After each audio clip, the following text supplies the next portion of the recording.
సర్పంచ్ ఉన్నా కానీ మా ఊర్లో మోరి కట్టాలని తిరుగుతాడు కానీ ఈయన సొంత ఊర్లో మోరి కట్టుకుని శాసనసభ్యుగా 5 సంవత్సరాలుగా టీఆర్ఎస్ ప్రభుత్వంలో గవర్నమెంట్లో పనిచేసిండు. ఆ ఫోటోలు కూడా నా దగ్గర ఉన్నాయి, మీకు ఫోటోలు కూడా చూపిస్తాను. ఈ పరిస్థితి ఇది ఆయన ఊర్లో ఉన్న డ్రైనేజ్ పరిస్థితి. శాసనసభ్యునిగా 5 సంవత్సరాలు పనిచేసిండు నల్లమడుగులో. మరి నేను వచ్చిన తర్వాత మొత్తం డ్రైనేజ్ సిస్టమ్ చేసి సుమారు 60 నుంచి 70 లక్షలు ఖర్చు పెట్టి ఆ గ్రామంలో మొత్తం డ్రైనేజ్ వ్యవస్థను నేను కట్టడం జరిగింది. నేను ఒకటే అడుగుతున్నా, నువ్వు నిన్న హరీష్ రావు వచ్చినప్పుడు మాట్లాడుతున్నావు కదా వరల్డ్ బ్యాంక్ గురించి, నీకేం తెలుసు? చదువు చక్కగా వస్తే కదా, చదువుకుంటే కదా, నాలెడ్జ్ ఉంటే కదా, మాట్లాడే ముందు ఆలోచించుకోవాలి కదా. అసెంబ్లీలో 5 సంవత్సరాలు ఒక్కసారి మాట్లాడిన ఎల్లారెడ్డి శాసనసభ గురించి ఒక తెలుగే చక్క మాట్లాడరా, నీకు ఇంగ్లీష్ ఏడ మాట్లాడుతూ నువ్వేడ మాట్లాడుతూ ఆలోచించే ముందు, ఒకసారి లెటర్ పెట్టే ముందు మళ్ళొక్కసారి కాంగ్రెస్ పార్టీ తరఫున మీ బీఆర్ఎస్ ఫేక్ సోషల్ మీడియా ఎవరైతే చుట్టుపక్కల ఉన్నారో కేటీఆర్, మీ చెల్లెనే చెప్పింది నీకు యూట్యూబ్ ఛానల్ ఉందంట, మీ హరీష్ రావుకు యూట్యూబ్ ఛానల్ ఉందంట. నువ్వే అన్నావు కదా ఓడిపోయాక మాకు 10 యూట్యూబ్ ఛానల్ మెయింటైన్ చేస్తుంటే గెలుస్తుంది. యూట్యూబ్ ఛానల్తో రాదు, ప్రజల మనసులో ఉండాలి. ప్రజలు ఇవాళ కాంగ్రెస్ పార్టీని ఆదరించారు, కంప్లీట్గా టోటల్గా మీరు ఫెయిల్యూర్ అయినరు. ఈ లెటర్ రాసినందుకు నువ్వు సర్కార్ అంటున్నావు కదా, సర్కస్ అంటున్నావు కదా కాంగ్రెస్ పార్టీని.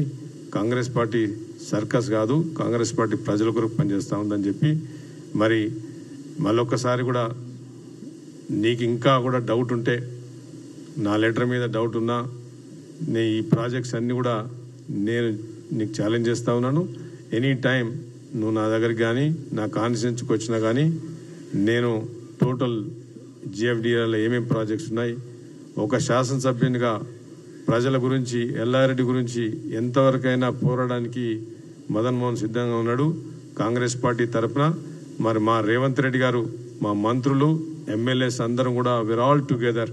మీరు ఏం టెన్షన్ పడాల్సిన అవసరం లేదు, ఏదో జరిగిపోతుందని చెప్పి తొందరపడాల్సిన అవసరం లేదు. కేటీఆర్, హరీష్ రావు తొందరపడకండి. మళ్ళా వచ్చేసారి కూడా మళ్ళీ మీరు గెలిచే పరిస్థితి మీకు లేదు. ప్రజల్లో ఇలా బీఆర్ఎస్ను ఇంకా అసహించుకుంటాడు తప్ప మీ నాయకుల్ని ఎవడు కూడా చేస్తారని చెప్తూ మరి అందరికీ కూడా ధన్యవాదాలు.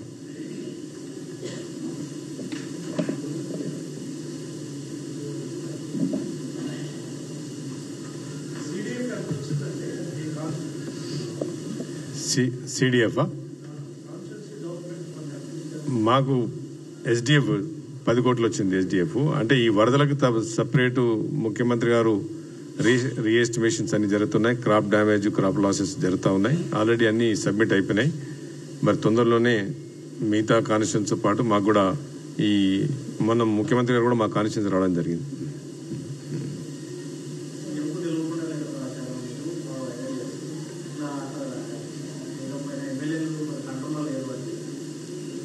నేను అడిగేది కేటీఆర్ని అదే అడుగుతున్నా. సీఎంకు తెలియకుండా లెటర్ అనేది, జిఎఫ్డిఆర్ అనేది ఆ స్వచ్ఛంద ఆర్గనైజేషన్ సంస్థ. మరి నీతో ఉన్న పాటు ఎమ్మెల్యేస్కి ఎవరికి నాలెడ్జ్ లేదు కనుక నువ్వు ఒక్కనివే ఉంటుంటే కనుక నువ్వు ఒక్కనివే పోతుంటావు. మేమంతా చదువుకున్న వాళ్ళము కనుక, మా పార్టీలో ఎడ్యుకేటెడ్స్ ఉన్నారు కనుక ప్రజల గురించి చేసుకోవడానికి మా ముఖ్యమంత్రి గారు అక్కడ స్వేచ్ఛ ఇచ్చారు. ప్రజల గురించి మేము అడుగుతున్నది కూడా ప్రజల గురించి. లెటర్ రాసిన గ్రాంట్ గురించి అడగడము, టెక్నికల్ అసిస్టెంట్ అడగడము అనేది హక్కు. అది ఒక ప్రజాస్వామ్యంలో ప్రజల చేత ఎన్నుకోబడ్డ ఎమ్మెల్యేస్గా నీలాగా కుటుంబ పాలన కాకుండా అందుకొరకే 100% మేము రాసినాం. దానికి నీకు డైజెస్ట్ అయితే లేదు, నీకు అవగాహన లేదు. కేటీఆర్ అంతా తప్ప నిధులు ఏమి. ఇప్పుడు కేరళకు వచ్చినాయి ఫండ్స్, సూరత్లో వచ్చినాయి, మీకు ఈ ప్రాజెక్ట్స్ అన్నీ ఉన్నాయి మొత్తం. మరి ఫండ్స్ లేక అడగడం కాదు, టెక్నికల్ అసిస్టెంట్ గ్రాంట్ వచ్చేదానికి ఎనీ గ్రాంట్ తీసుకుంటుంది చాలా గవర్నమెంట్స్.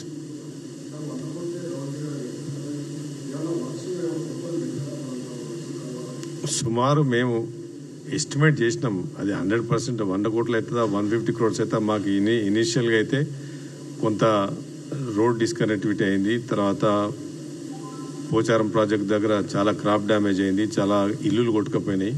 సో రీకన్స్ట్రక్షన్ డ్యామేజెస్ కింద వాళ్ళు ఏమైనా టెక్నికల్ అసిస్టెన్స్ ఇచ్చి మాకు ఫండ్స్ ఇస్తారని చెప్పాడు.